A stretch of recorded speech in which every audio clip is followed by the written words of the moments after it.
कम आई है, संख्या बहुत ज्यादा है, उसके अनुसार आवाज कम है। एक बार क्रांतिकारी जय भीम। ये हुई ना बात। आरक्षण के जनक, ओबीसी समाज से आने वाले छत्रपति साहू जी महाराज की जयंती पर आज मैं उनको सत सत नमन करती हूँ। हमारे संविधान निर्माता बाबा भीमराव अंबेडकर जी, जिनको अपना गुरु मानते थे, ऐसे महात्मा ज्योतिबा फुले जी, क्रांति के दूत, उनको मैं नमन करती हूँ।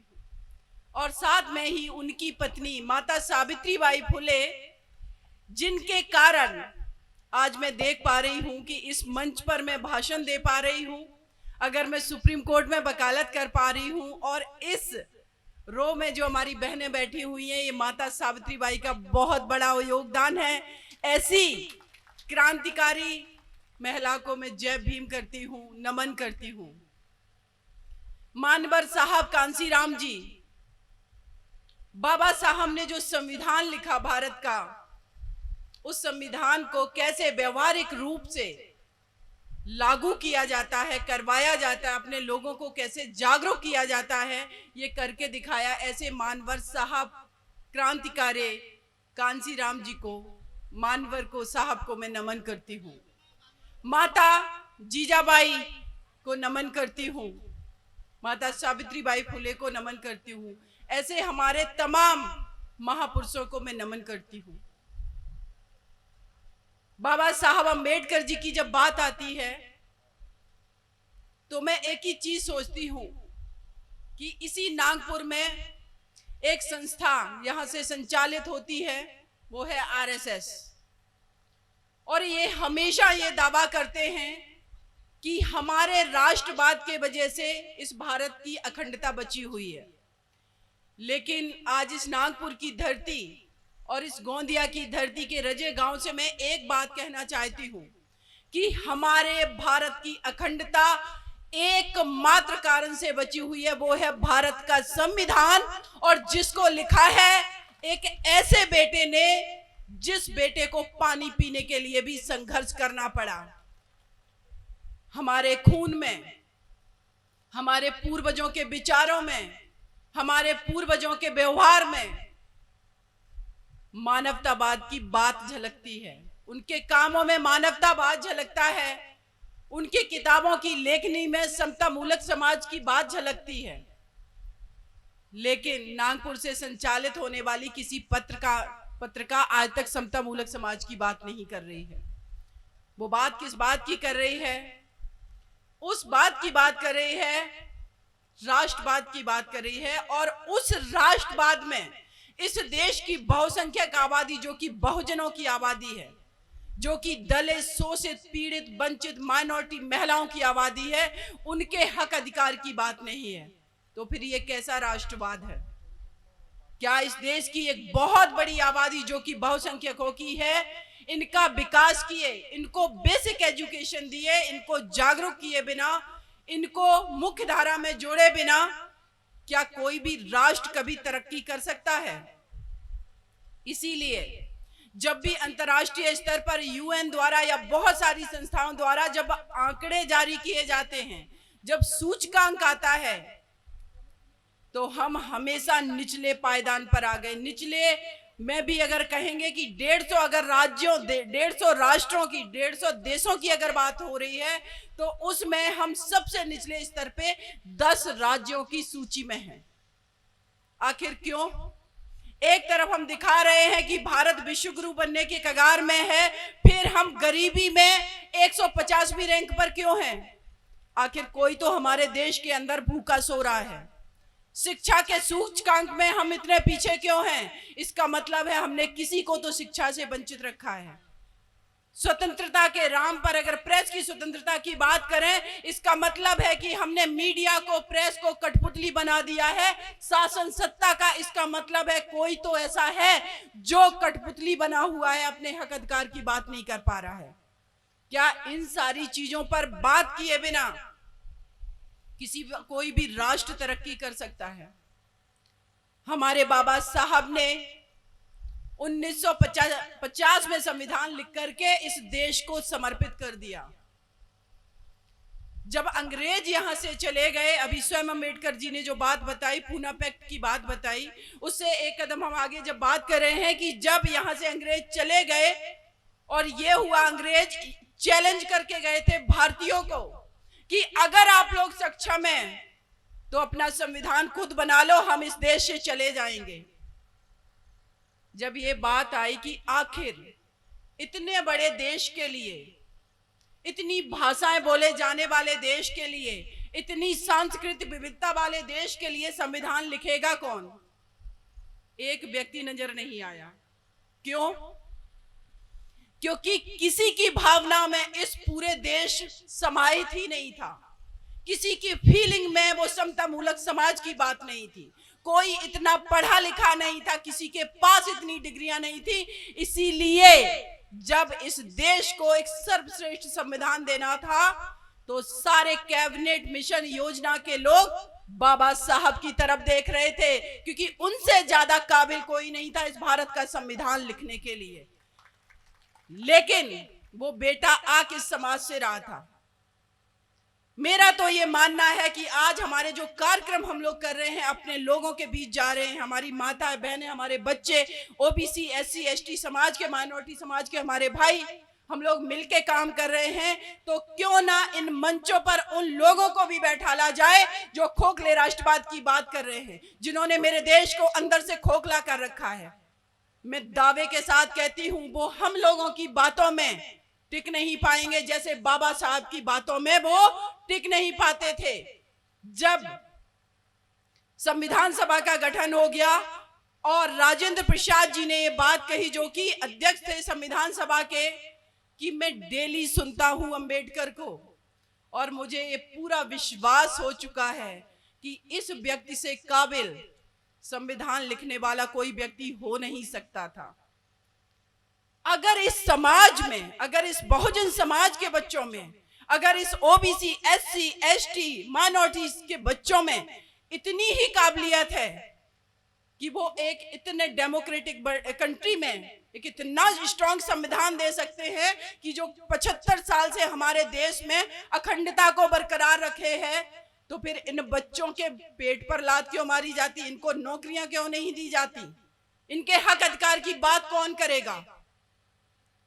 मैं कहती हूं कि जब हमारा देश आजाद हो गया और यहां से अंग्रेज चले गए, पंजाब में एक जगह है जलियांवाला बाग हत्याकांड, हम सभी को पता है। जब आज 21वीं सदी में वहां का प्रधानमंत्री आता है तो जलियांवाला बाग में जा करके घुटने टेक करके माफी मांगता है हमारे भारत देश से, क्योंकि उनको पता है कि उन्होंने गलत किया था भारतीयों के साथ। तो जिन लोगों ने हमारे लोगों के साथ डिस्क्रिमिनेशन किया, भेदभाव किया, इनको अभी तक क्यों शर्म नहीं आती है और निरंतर ये षड्यंत्र रचते जा रहे हैं? इनको माफी मांगनी चाहिए।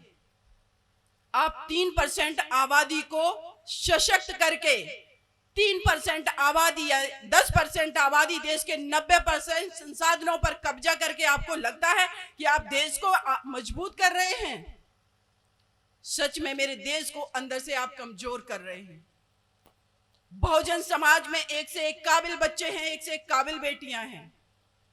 माता सावित्रीबाई फुले, आखिर जब पढ़ते हैं हम लोग कि आखिर उस 3% आबादी में कोई महिला ऐसी क्यों नहीं निकली जो इस देश की हर महिला के लिए एक स्कूल बना देती? क्योंकि आपके चरित्र में समानता की बात नहीं है, क्योंकि आपके चरित्र में मानवतावाद नहीं, आप भेदभावकारी सोच के साथ पैदा हुए हैं। और जब बहुजन समाज की बात आती है, इसीलिए मैं कहती हूं कि आगे आने वाला भविष्य इस देश का बहुजन आबादी डिसाइड करेगी। हम आपके साथ भेदभाव नहीं करेंगे, लेकिन जो हमारे बच्चों का हक अधिकार है उसको हम छीनने नहीं देंगे। ये लड़ाई हमें सबको एकजुट होकर के मिलकर के लड़ने की जरूरत है। एक अकेला व्यक्ति अमेरिका में जाकर के, लंदन में जाकर के पढ़ाई करके पूरे कैबिनेट को चैलेंज करता है कि हिंदू कोड बिल हो या 340 जो आर्टिकल संविधान में है, अगर हम इस पर इस्तीफा दे सकते हैं अपने व्यक्तिगत दाव हित लगा करके, तो हम लोग तो आज इतने जागरूक हो चुके हैं, इतने एजुकेटेड हो चुके हैं, हमारे पास एंड्रॉयड फोन है, आईफोन है, हमारे पास संसाधन आ चुके हैं। बहुत स्ट्रॉन्ग, बहुत ताकतवर, मजबूत क्रांति में खड़ी कर सकते हैं हम लोग मिल करके। और ये क्रांति मैं सैल्यूट करती हूं नागपुर के लोगों को कि पॉलिटिकल रूप से भले ही हम पावर में नहीं आ पा रहे, लेकिन सामाजिक आंदोलन के रूप में आप लोग बहुत स्ट्रॉन्ग तरीके से लड़ रहे हैं। इसीलिए मैं आप लोगों को सैल्यूट करती हूं। आज आवश्यकता है, मैं बहुत सारी बातें तो नहीं करूंगी, यहां बैठा मेरा हर भाई, हर माताएं बहनें बहुत जागरूक हो चुकी हैं। उनको पता है बाबा साहब ने क्या कहा, उनको पता है महात्मा ज्योतिबा फुले जी ने क्या कहा, उनको पता है माता सावित्रीबाई फुले ने क्या कहा, लेकिन हम उसको ग्राउंड पर इंप्लीमेंट कैसे करें, लागू कैसे करें, उसके लिए मानवर साहब कांसीराम जी कहते थे, जब समाज के हित की बात आए तो अपने व्यक्तिगत हित को त्याग देना। ये हमारी पहली, तभी हम यूनाइट होंगे ना। हमें विखंडित खंडित कर कौन रहा है? जो 3% लोग हैं वो सत्ता में किसके वजह से आ रहे? हमारे बिखराव के वजह से आ रहे, हमारी यूनिटी जो डिस्ट्रॉय की गई है उसके वजह से आ रहे। आखिर अगर हम 90% हैं तो फिर हम क्यों सत्ता से वंचित हैं? आज मैं एक मंच से बात कह रही हूं कि हमारा सामाजिक और सांस्कृतिक आंदोलन आज मजबूत हो चुका है और निरंतर मजबूत होता ही जा रहा है। वो दिन भी दूर नहीं है जब हमारे देश में इस बहुजन समाज से प्रधानमंत्री बैठेगा जाकर के। हालांकि दिखावे के लिए वर्तमान एनडीए सरकार ने माननीय द्रौपदी मुर्मू मैम को राष्ट्रपति पद का उम्मीदवार बनाया है।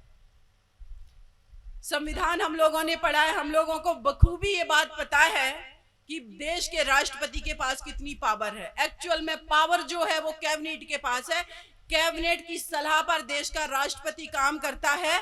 और जब हमारे देश के राष्ट्रपति अब्दुल कलाम जी ने कैबिनेट की बात को इनकार कर दिया था लाभ के पद को लेकर के, तो उनकी आलोचना शुरू हो गई और ये कहा गया महाभियोग लगा करके आपको पद से हटा देंगे। देश का प्रथम नागरिक कहा जाता है राष्ट्रपति को, उसको कोई पद से क्यों हटाएगा? लेकिन ये सच है क्योंकि राष्ट्रपति का पद एक्चुअल में जो रूलिंग गवर्नमेंट होती है उसकी कैबिनेट की रिकमेंडेशंस पे काम करता है। इसीलिए इस पद में वो ताकत नहीं होती है, सिर्फ ये सम्मान के लिए पद होता है। और जहां ताकत है वो है प्रधानमंत्री का पद और उनकी कैबिनेट। तो हमारा टारगेट जो है वो प्रधानमंत्री का पद, वो संसद और वो कैबिनेट होनी चाहिए, जहां से जो पॉलिसी आज वहां पर बैठे लोग बना रहे हैं। आप लोगों को पता होगा SC/ST एक्ट जो कि 1989 में बना, जिससे इस देश के अंदर जो SC समाज के लोग हैं उनके खिलाफ जो छुआछूत का भाव होता था उन सब को खत्म कैसे किया जाए और ये कम कैसे हुए, एक बहुत स्ट्रॉन्ग कानून बनाया गया। लेकिन वही माननीय सर्वोच्च न्यायालय जहां मैं वकालत करती हूं, उसके जजेस ने इंटरप्रिटेशन की निर्वचन किया और निर्वचन करके उसको कर दिया कमजोर। और जब वो कमजोर हुआ तो हम लोग सड़कों पर उतरे, अपनी ताकत दिखाई, वो पार्लियामेंट ने दोबारा से उसको स्ट्रॉन्ग बना दिया। ये हमारी ताकत है। इसीलिए मानवर साहब कहते थे कि अगर आप मुझे पार्लियामेंट में नहीं बोलने देंगे तो हम रोड पर जाकर के बोलेंगे, लेकिन हम बोलेंगे जरूर, क्योंकि ये आंदोलन जागरूकता का आंदोलन है। अपने बच्चों, जो आने वाला हमारा भविष्य, हमारी पीढ़ी है, उनकी सुरक्षा, उनकी एजुकेशन, उनके डेवलपमेंट का आंदोलन है। ये आंदोलन कभी खत्म नहीं होना चाहिए। तो मेरा ये मानना है कि जिस दिन उस पार्लियामेंट में जाकर के हम लोग बैठेंगे, ये बहुजन आबादी बैठेगी और बहुजन आबादी भी बहुजनों की पार्टी के माध्यम से पहुंचना बहुत जरूरी है। क्योंकि अभी भी एनडीए सरकार में SC समुदाय से करीब 50 उत्तर प्रदेश में विधायक बने हैं। नो डाउट समाज का रिप्रेजेंटेशन हुआ है, लेकिन वो मूक दर्शक हैं, वो बोल नहीं सकते, अपने लोगों की आवाज नहीं उठा सकते। इसीलिए हमें पपेट नहीं बनना है किसी पार्टी का। जब हमारी खुद की पार्टी है तो हम उसके माध्यम से जाएंगे। और उत्तर प्रदेश में आपकी हमारी जो नेता है बहन जी, जो कि 21 साल की उम्र में घर से निकल करके संघर्ष करके वहां पहुंची, उन्होंने ये साबित करके दिखाया उत्तर प्रदेश में अंबेडकर गांव बना करके, हर वो गांव अंबेडकर गांव बना जहां की 50% से ज्यादा आबादी SC ST समुदाय की है। बिजली, पानी, हॉस्टल, घर, हर चीज की व्यवस्था की। लखनऊ में अंबेडकर पार्क बनाया। लखनऊ में आज हमारे जो पंच परमेश्वर हैं यहाँ पर, इन सब की मूर्तियों को स्थापित किया। हमारे इतिहास को जब आप लखनऊ में एंट्री करेंगे, हमारे जितने भाई बैठे, माताएं गई हुई हैं, गर्व से सर गौरवान्वित होता है। हम देखते हैं वहां पर कि ये हमारा इतिहास बड़े बड़े निरंकारी पत्थरों के रूप में स्थापित किया गया है। आखिर जो लोग दलितों, शोषित, वंचितों के दिखावे के लिए आवाज भले ही उठाते रहे, उन्होंने कभी ये कदम क्यों नहीं उठाया? इस चीज को तो हमें समझना पड़ेगा। चाहे वो कोई सी भी पार्टी हो, जो सत्ताधीन पार्टी रही, चाहे वो उत्तर प्रदेश हो या किसी भी राज्य में हो या सेंट्रल में जो पार्टी हो, उन्होंने कभी क्यों नहीं सोचा कि माता सावित्रीबाई फुले जी ने अगर विद्यालय बनाया लड़कियों के लिए, तो एक महिला इतना अच्छा काम करी, उनकी मूर्ति को स्थापित किया जाए। बाबा साहब जिन्होंने भारत का संविधान लिख दिया गया, उनको कभी उनका चर्चा में क्यों नहीं नाम आया? अभी पिछले 20 साल से आया है ज्यादा, क्योंकि मानवर साहब ने व्यवहारिक रूप से घरों घरों में बाबा साहब को पहुंचा दिया, महात्मा ज्योतिबा फुले को पहुंचा दिया। और ये काम हमें निरंतर करते जाना है।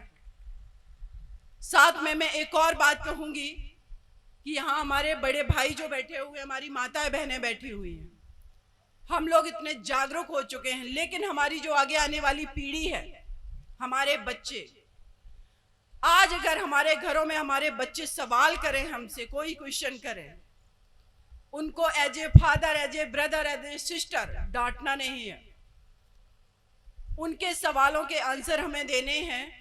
और जो चीजें हम आकर के 15, 20 या 25 या 40 साल की उम्र में सीख रहे हैं, अपने उस बच्चे को आप घर में 10 साल से 5 साल से सिखाना शुरू कर दीजिए। आपको एक्स्ट्रा एफर्ट नहीं लगाना पड़ेगा, वो अपने आप समाज में क्रांति लाता जाएगा। अगर यहाँ माता बहनों की बात करें, दिल्ली में निर्भया केस जब हुआ, अपने बारे में भी बताना चाहती हूं मैं। उत्तर प्रदेश का एक बहुत छोटा सा गांव है, इटावा जिले का, जहां मैं आती हूं। कुछ लोगों ने अगर विकिपीडिया पे पढ़ा होगा, मेरे गांव की मैं पहली लड़की थी जो कि 8th के बाद 9th क्लास में जिसको पढ़ने की परमिशन मिली। मेरा वो गांव में संघर्ष बहुत बड़ा था। वहां से निकली, 12th पास किया, 10th पास किया, उसके बाद फिर एक कदम आगे जाना था, क्योंकि उस एरिया से कोई भी लड़की 30 किलोमीटर दूर पढ़ने नहीं गई थी। वो हर्डल पार किया, अपने पैर की पायल बेची, कानों की बालियां बेची। ये बात मैं इसलिए कहती हूँ एडमिशन के लिए, स्पेशली अपनी बहनों से, हमारा असली गहना हमारी पायल, मंगलसूत्र, चूड़ियां नहीं है। ये मंगलसूत्र, ये चूड़ियां, ये पायलें हमें बांधती हैं, ये बेड़ियां हैं। आपकी असली ताकत जो है आपकी एजुकेशन है। अपने पिताओं से प्रॉपर्टी में अधिकार मांगिए, अपने घर में बच्चियों को पढ़ाइए, उनको आगे करिए, और सिर्फ पढ़ाना नहीं है। मैंने एक चीज को महसूस किया कि मैंने 10th 12th पास कर लिया, लेकिन मैं फिर भी पढ़ाई से सेटिस्फाई नहीं थी। मैं दुनिया को जानना चाहती थी। आज मैं इस मंच से कह रही हूं कि अगर मैं घर से बाहर निकल करके दिल्ली में आकर के रोड पर संघर्ष नहीं किया होता तो मैं आज के समझ नहीं होती। अगर मैंने लड़ाई झगड़े नहीं किए होते, अगर मैंने कमेंट करने वाले लड़कों को नहीं पीटा होता, तो उन 4 को भी फांसी नहीं चढ़वा पाती। अपनी बेटियों को लड़ना, भिड़ना, डटना सिखाइए। हर प्रोफेशन में लड़ना पड़ता है। एक डॉक्टर जब ऑपरेशन कर रहा होता है, वो अपने दिमाग से लड़ रहा होता है। एक वकील जब कोर्ट में खड़ा होता है तो कहते हैं ना, वो मुकदमा जीत गए, मुकदमा लड़ रहे हैं, वो लड़ाई है। लेकिन हम क्या कहते हैं, हमारा कल्चर क्या है? बेटी को धीमे बोलना है, कम बोलना है, इनोसेंट दिखना है। अरे भाई, सत्ता लड़ाई से आती है। चुनाव लड़ रहे हैं, वकालत में मुकदमा लड़ रहे हैं, हर चीज जब लड़ाई से हो रही, तो इनोसेंट बेटी कैसे सत्ता में आ पाएगी, कैसे लड़ पाएगी? कभी कभी मेरे पास ऐसे मुकदमे आते हैं, पिता कहता है मैम 50 लाख रुपए दे करके बेटी की शादी की थी हमने, दहेज में 50 लाख रुपए दिए, पता चला 1 साल बाद बेटी या तो फांसी लगा के फंदे पे झूल गई या घर में सिलेंडर फटने से उसकी डेथ हो गई। अगर वही बेटी को आपने लड़ना, पढ़ना, उसको नौकरी करना, उसको बाहर भेजना सिखाया होता, मैं दावे के साथ कहती वो कम से कम उस घर से बच के तो निकल आती। क्योंकि उसको आपने लड़ना नहीं सिखाया, उसको आपने सिखाया है कंप्रोमाइज करो, उसको आपने सिखा दिया। और ये बात कंप्रोमाइज वाली ये सिर्फ महिलाओं के लिए नहीं है, क्या हम लोगों को नहीं सिखाया गया? बहुजन मूवमेंट के जितने लोग हैं, क्या हमारे बच्चों को नहीं ऑफिस में कहा जाता है कंप्रोमाइज करो? अभी लेटेस्ट में एक जजमेंट आया, उसमें मैं देख रही हूँ SC/ST एक्ट का मुकदमा किया था, हाई कोर्ट ने खारिज कर दिया उसको। कहा कि प्राइवेट स्पेस में अगर ऑफिस में एक ऑफिसर है किसी और समाज से और एक दलित समाज से है, और वो दलित समाज को अगर प्रताड़ित कर रहा है, उसको गाली दे रहा है जाति सूचक शब्द की, तो उसको SC/ST एक्ट के दायरे में नहीं लाया जा सकता। ये क्या है? कंप्रोमाइज करो, सहन करो, बर्दाश्त करो, ये तो नॉर्मल बात है, क्योंकि ये भारत के कल्चर में इनबिल्ड ये चीजें स्थापित हैं कि जो बहुजन समाज से आ रहा है, जो SC/ST समाज से आ रहा है, उसको बर्दाश्त करना ही है। लेकिन बाबा साहब ने विरोध किया, बर्दाश्त नहीं किया, तभी वो यहाँ पहुंचे। हमें भी बर्दाश्त नहीं करना है, चाहे छोटी छोटी वो बातें हैं। इन्हीं छोटी बातों से बड़े आंदोलन खड़े होते हैं। और यही बात मैं महिलाओं को कहती हूँ। स्त्रियों को कहा जाता है कि ये बहुत करुणामयी होती हैं। बहुत सारे पति भी ये बात बोलते हैं, अगर आज मैं इस पद पर हूं, आज मैं नेता हूं, आज मैं प्रधानमंत्री हूं, अपनी पत्नी की योगदान के वजह से हूं। तो मैं एक सवाल दिमाग में गूंजता है कि अरे भाई, आपकी पत्नी इतनी ही काबिल है तो उसको बना दो ना मिनिस्टर, उसको बना दो ना सांसद, वो तो और ज्यादा लोगों को बना देगी, परिवर्तन कर देगी। इस तरीके की भावनाओं में बहना नहीं है। ये परिवार हमें स्ट्रॉन्ग करना है। जितना भी हमारे पुरुष भाइयों को इन चीजों की जिम्मेदारी दी गई, उन्होंने बखूबी निभाई, लेकिन जो कमियां हैं अब वो स्त्रियां फुलफिल करना चाहती हैं। वो भी टैलेंटेड है, उनके सोच से, उनकी एक्टिविटी से समाज कैसे बनेगा, ये बहुत जरूरी है। इसीलिए आज मुझे खुशी हो रही है इस कार्यक्रम की कि थोड़ी बहुत अंतर होगा संख्याओं में, अदरवाइज यहाँ पर भी उतनी संख्या है और इधर भी करीब करीब उतनी ही संख्या है। तो बहुत आवश्यक है कि इस बहुजन मूवमेंट में हमारी जितनी घर की महिलाएं जुड़ेंगी, उतना ही आंदोलन मजबूत होता जाएगा। क्योंकि किसी भी, अगर हम चुनाव की भी बात करें, पुरुष समाज हमेशा से सत्ता के तरफ लालयत रहा है, लेकिन जब फीमेल ने डिसाइड कर लिया है, वो बहुत बड़ी रिफॉर्मर का काम करती हैं। अगर उनका वोट एक जगह पर सेंटर्ड होकर के आपने डलवा लिया ना, मैं दावे के साथ कहती हूं, ये देश की संसद में सबसे ज्यादा संख्या में बहुजन समाज से सांसद पहुंचेंगे। इसीलिए इनको लेकिन घर से बाहर निकालने की आवश्यकता है, उनको एक्सपोजर देने की आवश्यकता है। घर में अगर आप तैयार होकर के बिजनेस के लिए दुकान पर निकल रहे हैं, नौकरी करने जा रहे हैं, तो उस स्त्री को न्यूज़पेपर पढ़ने का, न्यूज चैनल देखने का, घर से बाहर जाने का, कार्यक्रम अटेंड करने का, सेमिनार अटेंड करने का, इन सब का अवसर दीजिए। क्योंकि जितना आपका एजुकेशन से आप आगे बढ़ते हैं, उतनी ही जागरूकता जरूरी है, एक्सपोजर जरूरी है। अगर मैं दिल्ली में नहीं आती, ये सोच के बैठ जाती कि मेरे गांव की कोई लड़की पढ़ने नहीं गई, तो मुझे भी इस समाज से डरना चाहिए, अपनी सुरक्षा से डरना चाहिए। मैं दावे के साथ कहती हूँ, मैं कभी ना वो निर्भया को न्याय दिला पाती और अपने हक अधिकार के तो लड़ी कहाँ पाती। हाथरस में एक बिटिया के साथ अपराध हुआ, मनीषा वाल्मीकि।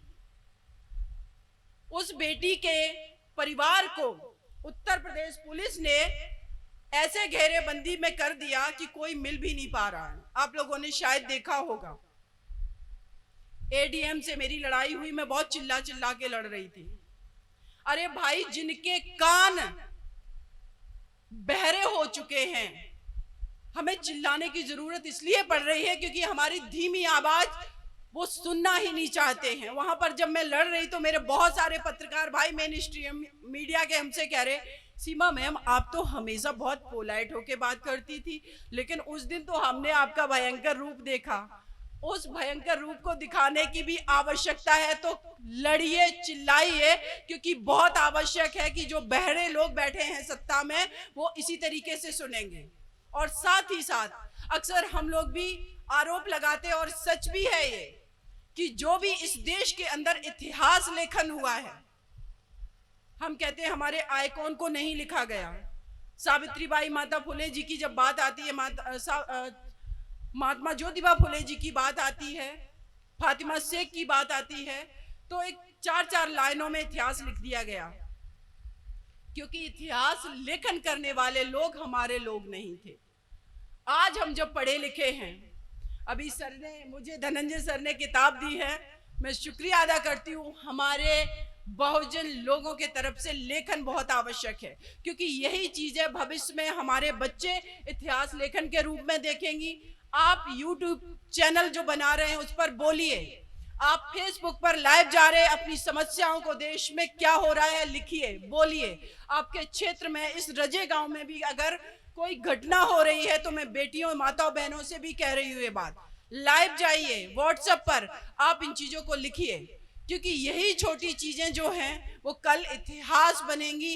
और आप जो अपराध कर रहे हैं, जो आपको दबा रहे हैं, इनको एक्सपोज यही चीजें करेंगी। और जो सच है अगर हमने आज लिख लिया वो इतिहास कल बनेगा, तो हम किसी पर आरोप नहीं लगाएंगे।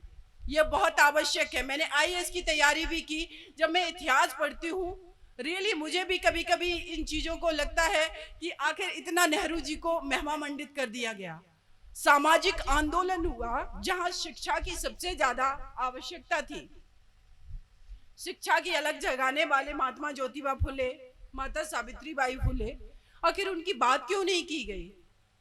क्योंकि जो इतिहास लेखन हुआ वो लोग ईमानदार लोग नहीं थे। मैं ये यहाँ पर कह रही हूँ, बात फैक्ट की अगर आएगी, कि फैक्चुअल चीजों की आएगी, उस पर हमारी उनसे सहमति है, लेकिन उन फैक्ट, उन तथ्यों के आधार पर जो इतिहास लेखन किया, उसको आपने किसी को तो महिमा मंडित कर दिया और किसी को आपने दबा दिया।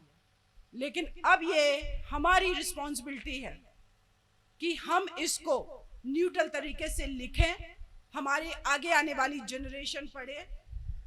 तो आप सभी लोगों का मैं बहुत बहुत शुक्रिया अदा करती हूँ।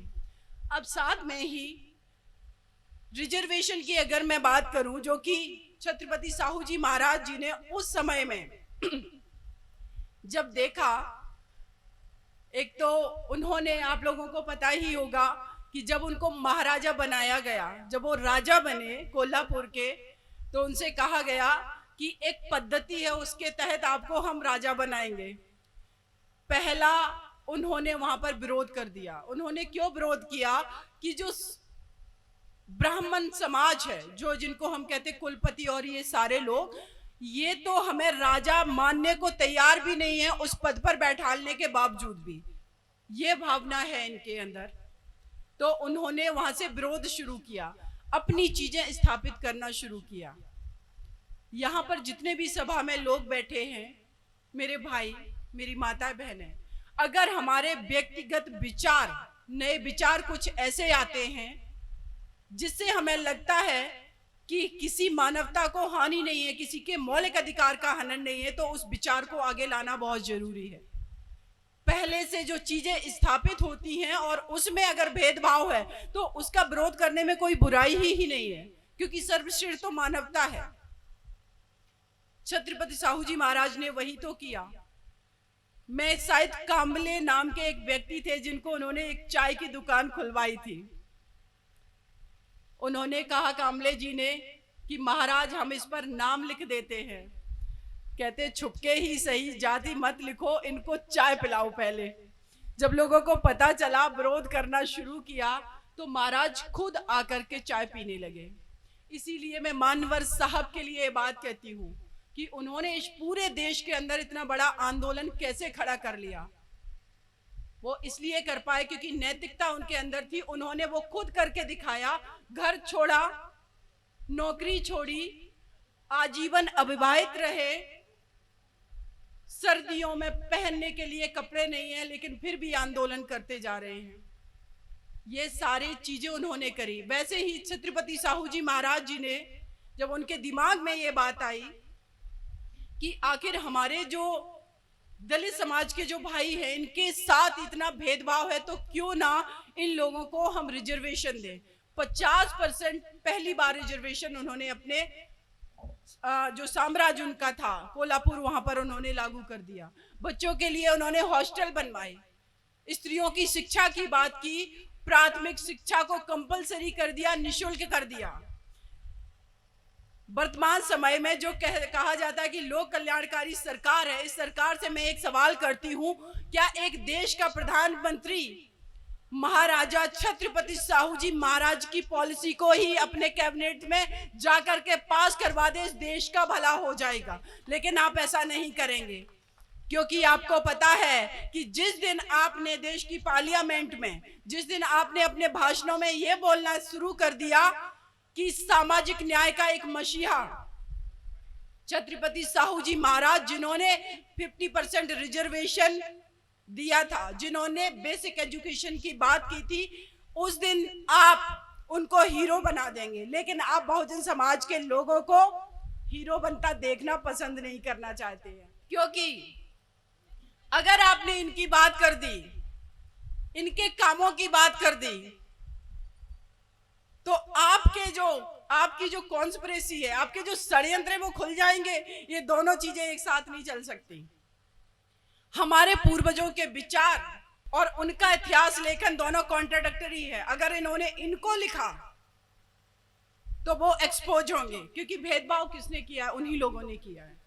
इसीलिए जब हमारा संविधान लागू हुआ, हमें रिजर्वेशन मिलना शुरू हो गया, हमारे लोग आर्थिक रूप से मजबूत होना शुरू हुए, सामाजिक रूप से मजबूत होना शुरू हुए।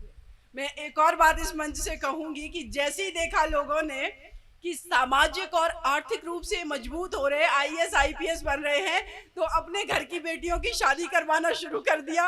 अरे भाई, इतना षड्यंत्र!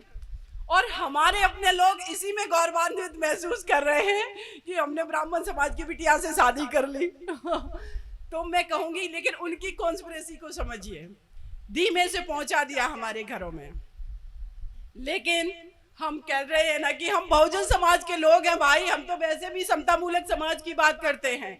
हमारा चरित्र ही भेदभावकारी नहीं है। आप हमारे घर की आकर के देखिए, आपकी बेटियों को भी हम उतना ही सम्मान दे रहे हैं, अगर उसको बहू बना के ला रहे हैं, जितना अपने घर की बेटी को। लेकिन आज वही जब एक दलित समाज का बेटा, जो कि कम पढ़ा लिखा है, जिसके पास पैसे नहीं है, अगर उसने हिम्मत जुटाई, एक कर्नाटका एक केरल की बात है 2 साल पहले की, उस बच्चे को दिन दहाड़े उसकी पत्नी के सामने उसका गला रेत दिया गया था, और उसकी पत्नी प्रेग्नेंट थी। इसका मतलब है कि आप अभी भी मानसिक रूप से एक्सेप्ट नहीं कर पाए, लेकिन आपने जब देखा सामाजिक और आर्थिक रूप से मजबूत है, तो वहां पर आपने ग्रिप में ले लिया उनको। लेकिन जब बाबा साहब ने ये रिजर्वेशन लागू करवाया, हमारे लोग मजबूत होते गए। अब रिजर्वेशन मिलने की बात कहाँ आई? पार्लियामेंट में, हमारी जो असेंबली इलेक्शन होते हैं उसमें, और साथ ही साथ हमारे जो एजुकेशन है या हमारे सरकारी अन्य नौकरियों में रिजर्वेशन मिलने की बात आई। पहली बार एनडीए की सब सरकार बनी, देश के प्रधानमंत्री बने अटल बिहारी वाजपेयी जी। वो भी राष्ट्र की बात करते थे। हालांकि बहुत लोग उनकी तारीफ भी करते हैं। मुझे समझ में नहीं आता है कि जितनी भी पॉलिसी अगर आप बहुजन लोगों के खिलाफ बनाएंगे, तो हम इस मंच पर तारीफ कैसे कर सकते हैं आपकी? पीएसयू बेचना शुरू करवा दिया। सबसे ज्यादा सामाजिक जो उपक्रम है, सरकार की जो संस्थाएं हैं, जो उपक्रम है, वो बेचना शुरू हुआ। कितनी सारी चीजों के इन्होंने निजीकरण कर दिए, क्योंकि सरकारी नौकरियां बहुजन के बच्चों को वहां मिल रही थी, तो इन्होंने निजीकरण कर दिया। और निजीकरण करने के बाद आज भी एजुकेशन की अगर आप बात करिए, जितना भी कॉन्वेंट स्कूल है जहां की फीस 1-1 लाख रुपए है, बहुजन समाज के लोग देने में अक्षम हैं। वहां के पढ़े हुए बच्चे सीईओ बन रहे हैं, मैनेजर बन रहे हैं, क्योंकि उनको चाहिए इंटेलिजेंट माइंड। हमारे पास इंटेलिजेंट माइंड है, लेकिन उनकी अपॉर्चुनिटी को छीना गया क्योंकि उनको पॉलिश नहीं किया गया। पॉलिश इस देश की सरकारी एजुकेशन नहीं कर रही है, सच है।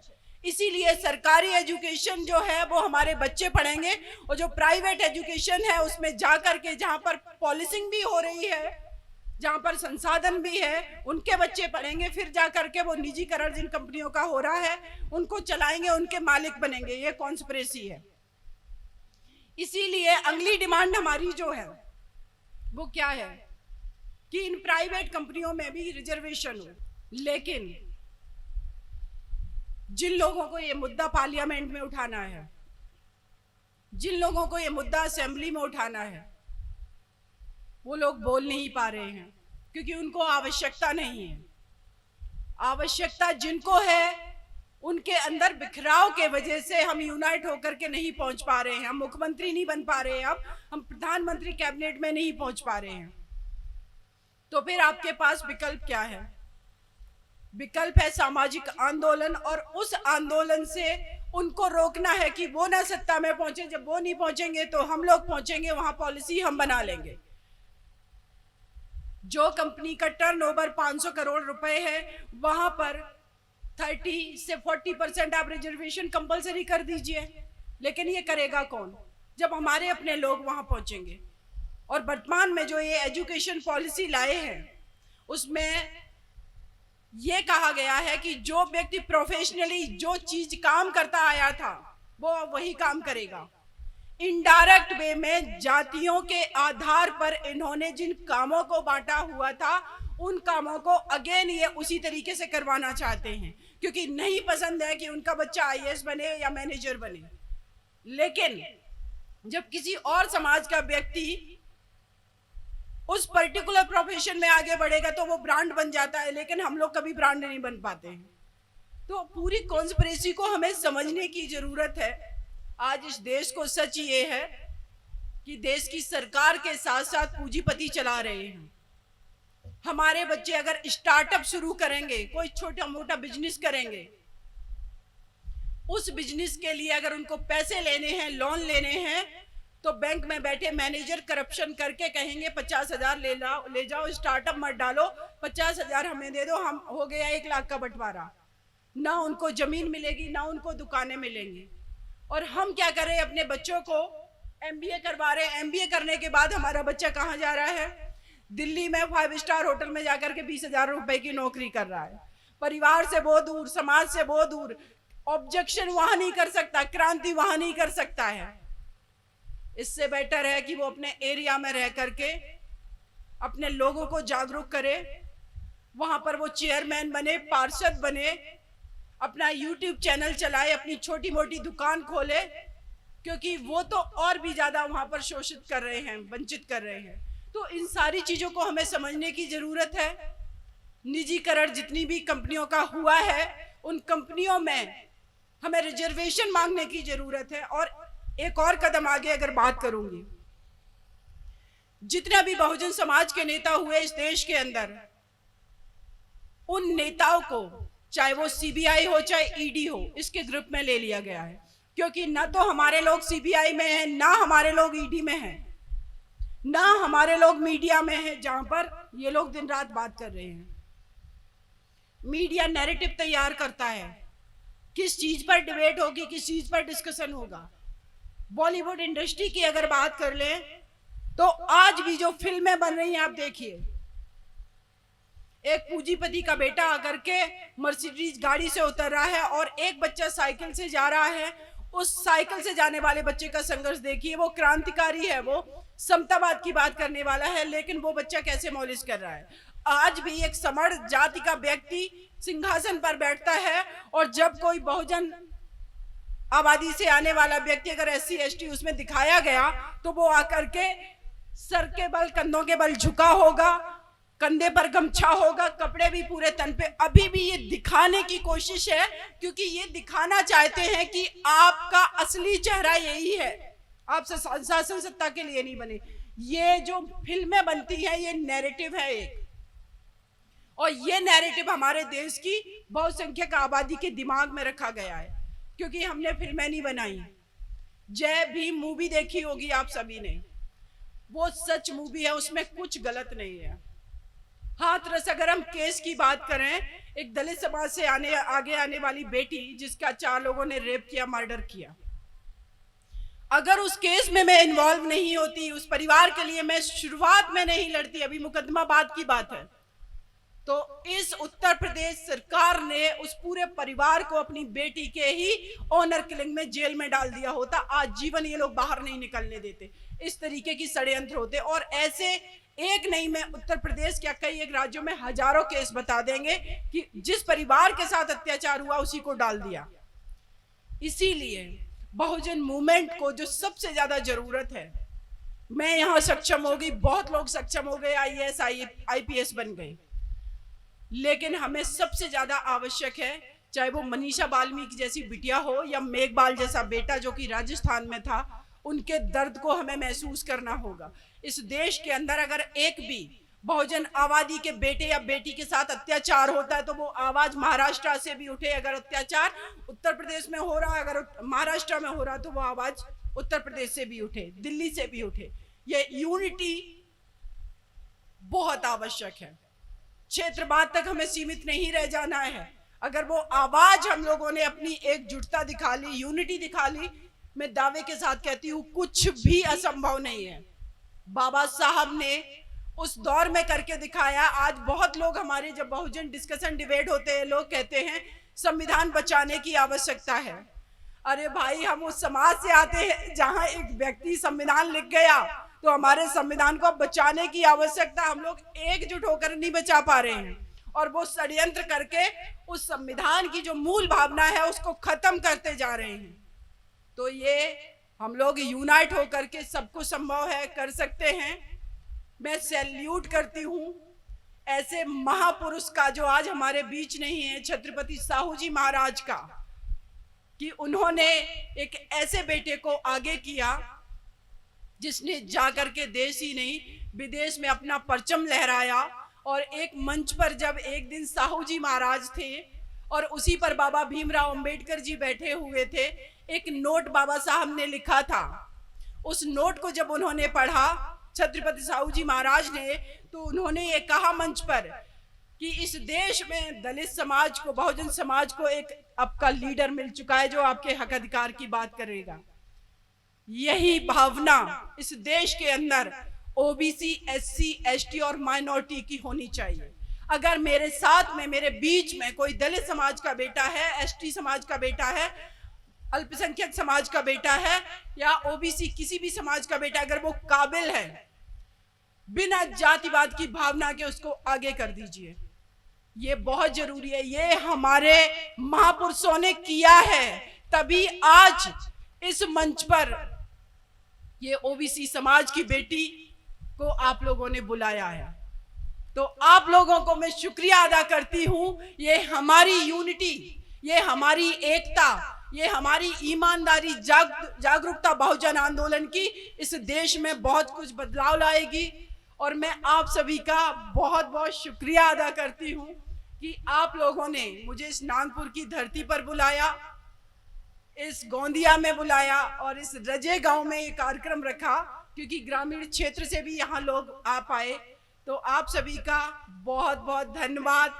जय शिवा, जय साहू, जय क्रांति, जय भीम, नमो बुद्धाय।